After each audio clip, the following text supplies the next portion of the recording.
Hello everyone, this is Vinay here from Learn Coding with Vinay. In this video, we will go over the good and bad practices of creating a database table. So I am using MS SQL and SSMS. So let's jump into the video. Right. The first point while creating the table that we should follow is avoid using reserved keywords. For example, here we are creating a table called customer table, which is not a reserved table, which is not a reserved keyword. But what are reserved keywords, right? S- for example, user, for example, table, for example, column, right? So try to avoid these names whenever you are creating any object, be it your database, be it your database table, be it your database column, or any other objects, right? And if you are using MS SQL and SSMS, then it gives you a very good indication. So if you are trying to give a name to your table, column, or anything, any other object, if it changes color, for example, blue is null, pink, speedy name, red, then try to avoid these names because these are reserved names, right? We should avoid them, right? So another example, very good example is user. User is again predefined or a reserved word. So if you are creating a table user, then try to avoid using this word. Make it either plural so that it looks different, so your text becomes black basically, right? Or maybe you can give it user master or something, right? That's the first point. So try to avoid reserve keywords, right? Then second is the use schema with table names, not just table name, any other database object also you should use schema name. So here it is, dbo is your schema name. So if you don't specify this, then by default the dbo will be the schema for your object, but it is always better to use schema name. So if there is a dedicated database for your application, then there are good chances that that database will only contain tables related to that application. But consider a scenario where you have small applications, many small applications that uses a sad database, right?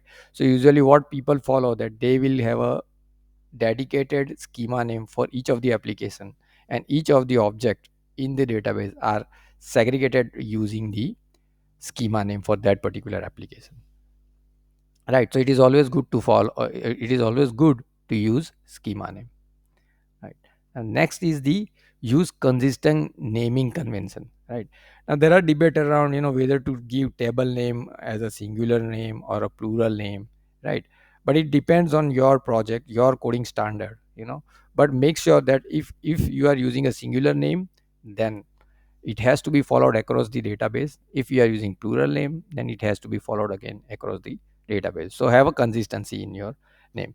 So as a point of my point of view would be, I will go with a singular name because ma- being a .NET person, if you have worked on entity framework, then the name of your class eventually becomes your database table, right? And usually we and in C sharp coding convention, usually we give class name a singular name, right? So it will be, it's a better choice to use a singular name. Another issue with the plural name is, for customer it is okay that you can give customers, right? But let's say you are using child, you are creating a table called child and you want to store child information, right? So it's not child actually, then you will have to probably create children, right?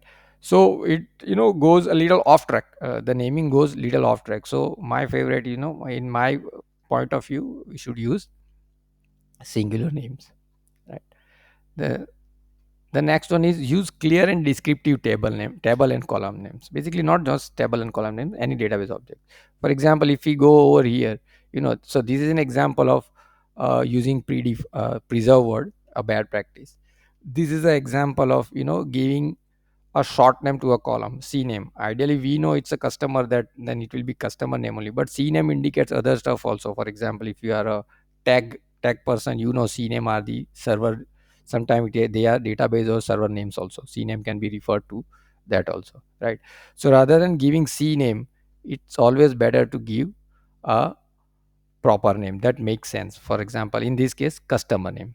A cust name should also be fine, but customer name would be more appropriate, right? The next is use Pascal case or snake case, right? So you can follow any case, but remember to keep it consistent for the entire database.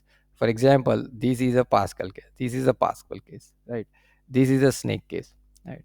This is a case, this is an example of Oracle. Actually, Oracle treats your table and column names by default in a caps, so upper cases, right? You can create definitely any case using double quotes in Oracle, but usually in Oracle it is followed that the table name and column name should be in uppercase, right? Here we have used a Pascal case, and so in Pascal case, ideally your first name first it start with a capital, and whenever it breaks, it again start with capital. For example, customer master, right? Now next, which is very important, choose appropriate data type and length of a column. For example, here we have taken customer name varchar and 150, right?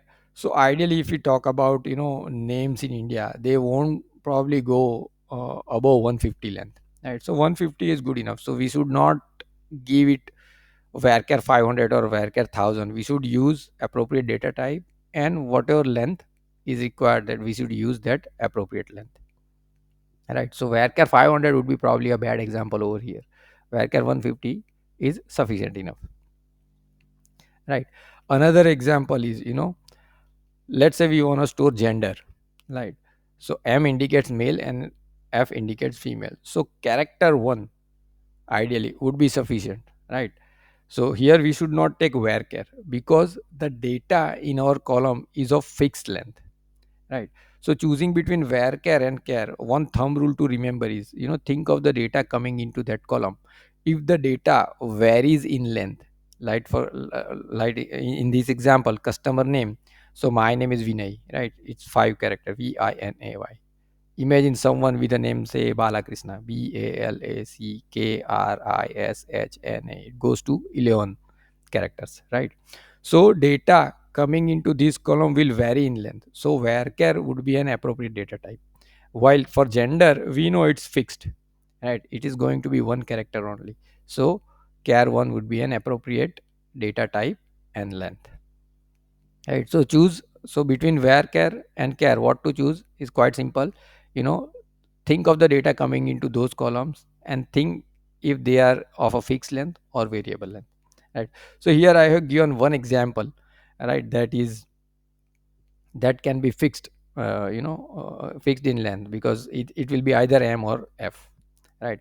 Another example are your states code and country codes, right? If we talk about India, or if we talk about any country, mostly people follow 3 or 2 digit codes for the country names and state codes, right?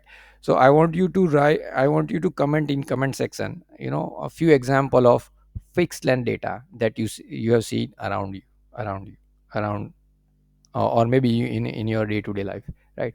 So comment in the section example of fixed length data, right? The next example is a date, now birth date. Now over here we have taken only date, because birth date, whenever we are storing birth date, we usually don't require time, right? So keeping just a date data type is sufficient enough. Next one is the example of subscription date and time. So let's say as a customer you have subscribed to some services of some e-commerce site or whatever it is, right? So the e-commerce company would require that when was subscribed, right? The date and time exactly. So that's why we have taken date and time over here, right? So here date and time would be an appropriate data type, right? For date and date time we don't need to specify length, right? Next example is active. So let's say you want to store data which is either kind of yes or no form or true or false form, right? Ideally, then a boolean data type would be a better choice, right? So it can store 0 and 1. 1 will indicate yes or true, and 0 will indicate no or false. Again, that you can interpret it at your end, what your project requires, right? You can take it that way, right? So I want you again to give example of boolean data type that you can use in or you have seen in your real world example, or in a day-to-day life. One example I would like to give you, that whenever you are installing some application on your Android smartphone, right, it will ask for permissions. So there will be a pop-up coming up saying allow, don't allow, allow, don't allow, right? So if we say allow, it probably would be storing one. If we say don't allow, it probably is be storing zero. So provide similar example in the comment section for the boolean data type also, right? So choosing appropriate data type and length is a very important factor because it directly affects your performance, right? Now the next is apply appropriate constraint, right? So you should take, for each column you should take appropriate constraint in consideration. However, we are not covering it over here to keep the video short. We will have a dedicated video for the constraint and keys, right? And the last one is, add comments whenever required. So I have already added comments over here, right? So the comments actually will help other developers. So if you are developing this table, but you wanna, over a time of period, someone else is looking into this, that guy should also be able to understand what is the purpose of the table, what's the purpose of each column. So you can add some meaningful comments over here, right?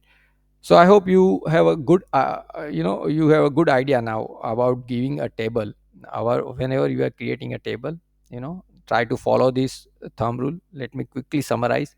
Avoid reserved words, use schema name, use consistent naming across either plural or singular, use clear and descriptive table and column names, use Pascal case or snake case, that depends on your coding standard followed in your project, right?